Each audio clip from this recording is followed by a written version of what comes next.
You're listening to Dairy Voice by Dairy Business News, a podcast exclusively for the dairy industry.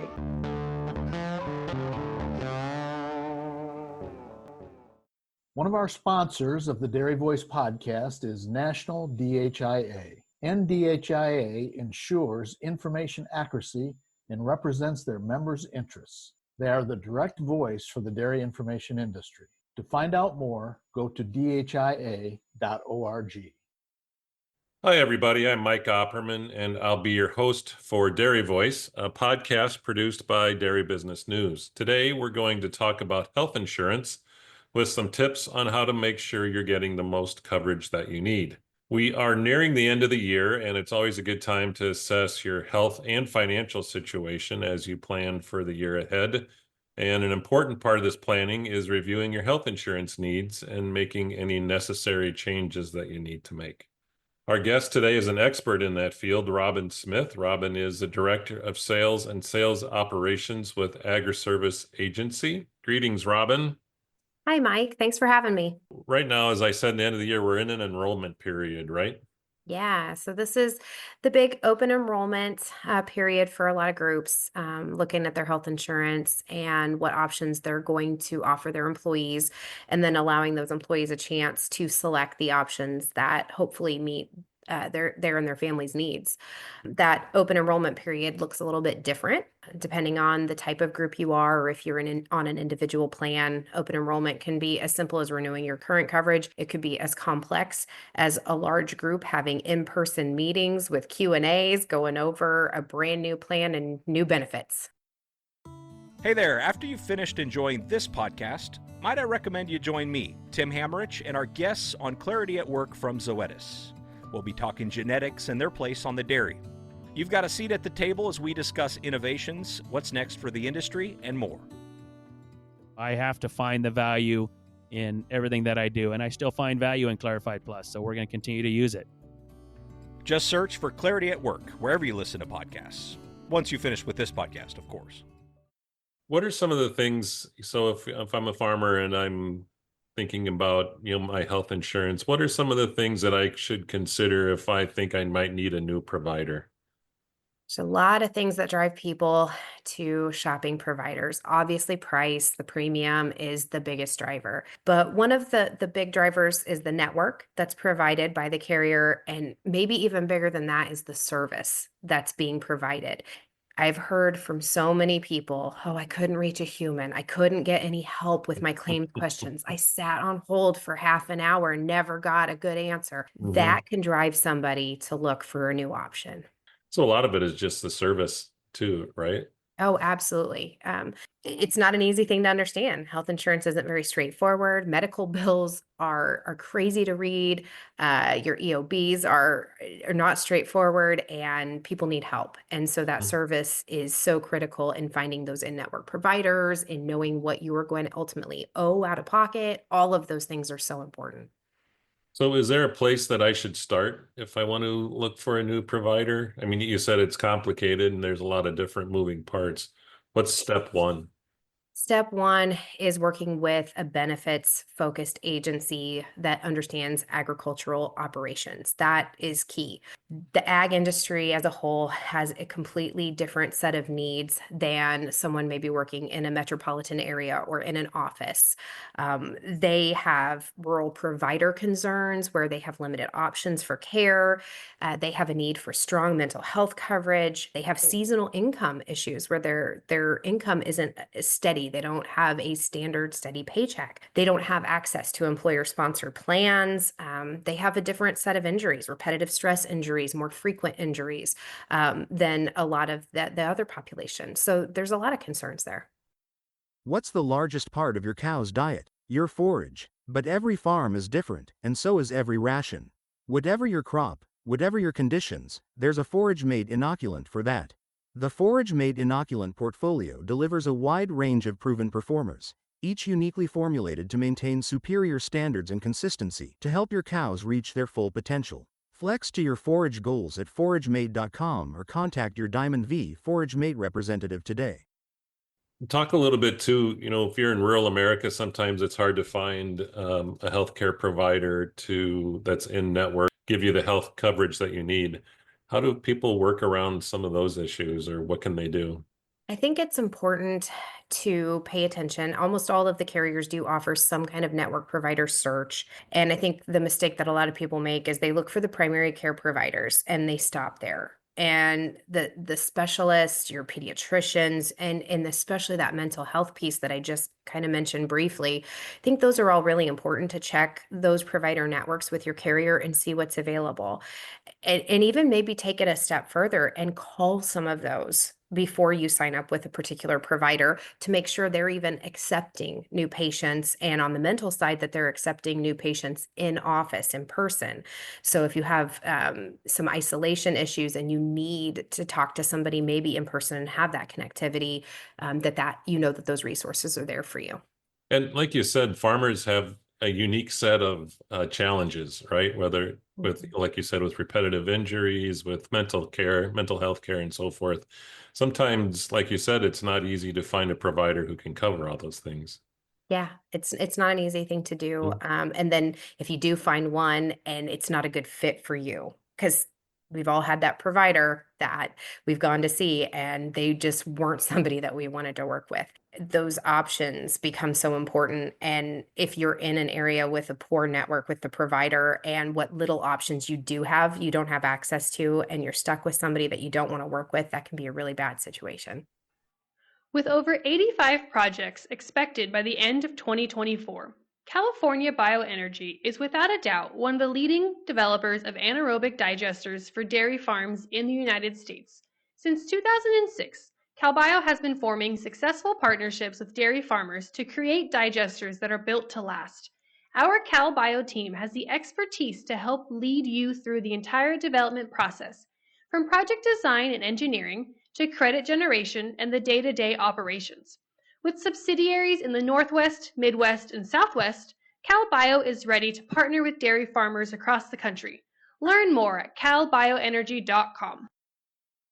And then there's cost, right? Mhm. So Yeah. I'm just imagining that healthcare isn't getting any cheaper. Where are we at in terms of kind of cost of healthcare for farmers? So the 2025 outlook is roughly a 7% increase on group health plans. I will say that varies widely from program to program, group to group. There's a lot of factors that play into that. Some groups are seeing as much as a 25% increase. Others might be lucky enough to see a nominal increase. Factors that go into that are your group's claims experience. So if you have high claimants in the group, that can drive up those increases for the whole group, depending on the type of plan that you're on. And self-funded plans might react a little bit differently with those increases as well. So there's a lot of factors that play into it. But overall, increases, yes, and that's been the trend year over year for as long as I can remember. It's been a problem.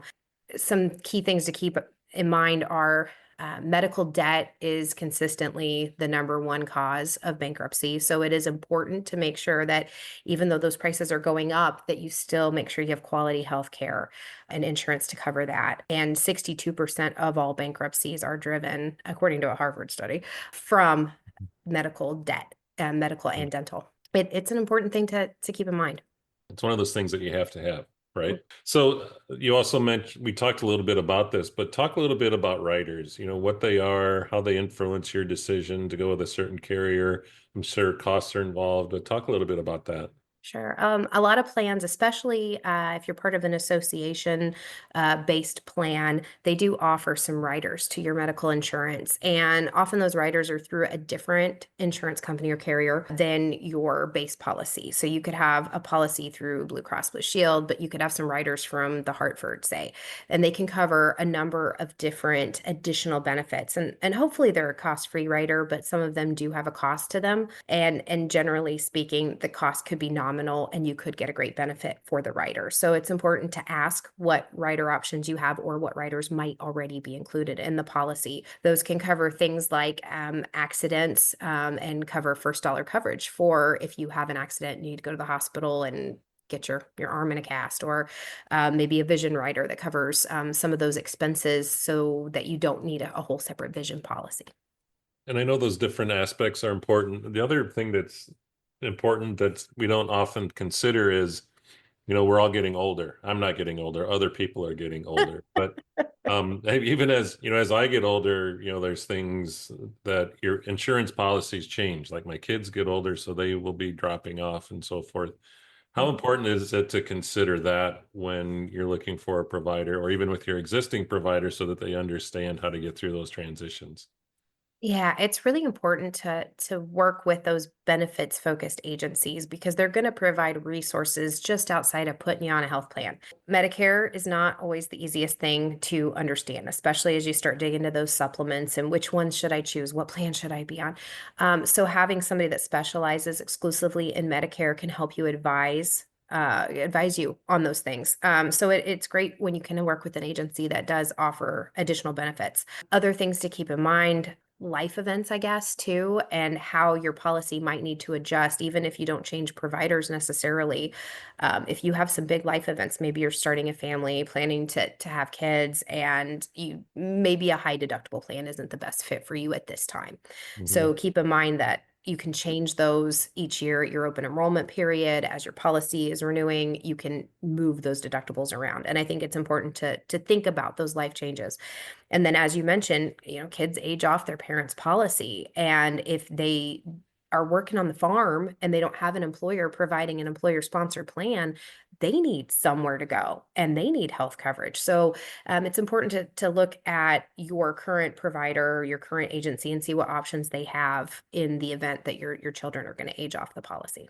One thing I wanted to bring up too is a farm that has a large number of employees, and you mentioned that an employee on a dairy, it's there are certain risks involved, whether it's repetitive injuries or things like that.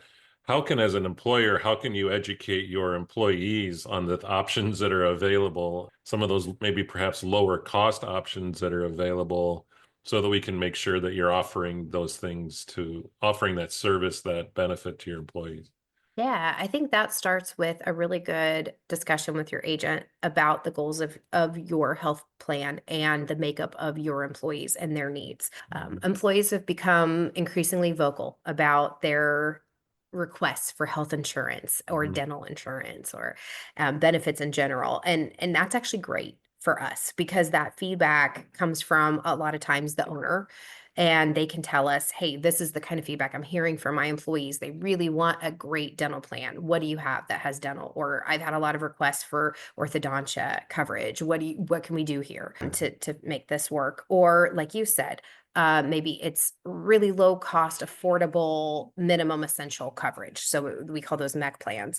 Talking to your agent, they can go through these plans in depth, give you some price estimates, get you some quotes, walk you through what might be a fit for your group. And one size does not fit all when it comes to health insurance. Your goals are not maybe the same as your neighbors. Maybe you're trying to find the most low cost option just to avoid the penalty because you have to offer health insurance because you've got too many employees. Or maybe you want to use it as a benefit to retain good employees. Or maybe it's just a need that you have for your family or, good friends of yours that maybe have worked for you for years and you want to take, good care of the employees. Everybody's got different drivers that are helping them make those decisions. And I think it's important to sit and talk with your agent about that. And they can help guide you. And because there's a lot of different plans out there, PPOs, HMOs, and you can self-fund, you can fully insure, So there's a lot going on. Sounds like a farm could use like a dedicated person just to deal with health insurance. Yeah, I think it's always important to loop that HR, professional that you've got in your office in there too, because they're going to field a lot of those questions and it's good for them to understand what plans you're offering and what those benefit packages really look like. It's kind of, if we could just briefly kind of recap the highlights of what farmers should consider when they're making a health insurance decision, whether to change or whether to stick with an existing provider. What are some of the kind of recap it for us? So it's important to consider what you can afford, and that's a big thing. Network is so key, right from that primary care provider to your specialist, even your hospital, the facilities, making sure they're in network, looking at what those out-of-pocket costs could be if you have to go out of network, and that mental health care piece, and making sure there are providers that can help you with that. It's also important to work with an agent that understands your operations, your needs, and has really good expertise in this field and can give you true advice and counseling and have a real conversation. They should really be sitting at the table with you with good time allotted, well in advance of your renewal period, and having these conversations. And where should people go if they want to maybe learn more information or get some background about making health insurance decisions?